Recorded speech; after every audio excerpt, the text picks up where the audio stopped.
Hi, hello guys, welcome to Srileha Vlogs. Please like, share and comment to Srileha Vlogs. Subscribe to Srileha Vlogs guys. ఈ రోజు నేను మరొక Telugu grammar వీడియోతో మీ ముందుకు వచ్చాను. ఈ రోజు నేను చేకానుప్రాస అలంకారం చెప్పబోతున్నాను.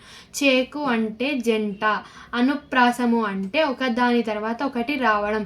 చేకానుప్రాస అంటే చేకు ప్లస్ అనుప్రాసం అనేది చేకానుప్రాసం. సో మనకు టెక్స్ట్ బుక్లో ఎలా ఉంది అంటే ఫార్ములా చూద్దాము. అర్ధ భేదంతో కూడిన హల్లుల జంట వెంటనే రావడాన్ని చేకానుప్రాస అలంకారము అంటారు. చేకు అంటే పండితులు జంట.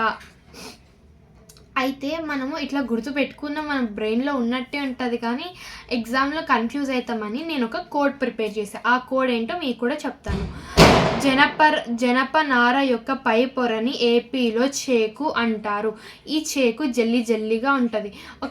ఇది కింద పడితే మనం జారి పడతాం కాబట్టి చేకు తొక్క రాదు. ఇదొక ఎగ్జాంపుల్. చేకానుప్రాస.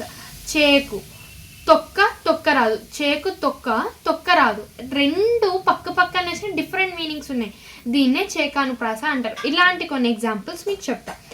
రాజా నీకు 100 వందనాలు. 100 అంటే ఇది 100 అంటే 100. వందనాలు. ఓకే, ఇలాంటివి. అనాథనాథ నందన నీకు వందనాలు. పూజారి జారి పడ్డారు.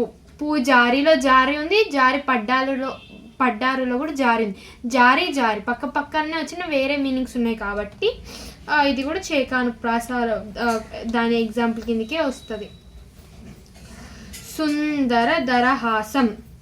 హారతికి ఇచ్చిరి. హారతి అంటే దేవుడికి పట్టే హారతి. ఆ హారతిని హారతి అనే అమ్మాయికి ఇచ్చిరి కాబట్టి ఇది కూడా హారతికి ఇచ్చిరి. ఓకే. రాజా నీది శుభంకర కరము. శుభంకర అంటే గుడ్ వైబ్స్ ఇచ్చేది, కరము అంటే చెయ్యి. ఇట్లాంటి మరిన్ని వీడియోస్ కోసం subscribe Srileha vlogs. Thank you for watching. ఇలాంటి మరిన్ని ఇంట్రెస్టింగ్ వీడియోస్తో, కొత్తగా ఇన్ఫర్మేటివ్ వీడియోస్తో మేము ముందుకు వస్తాము. Bye guys. Subscribe to Srileha vlogs.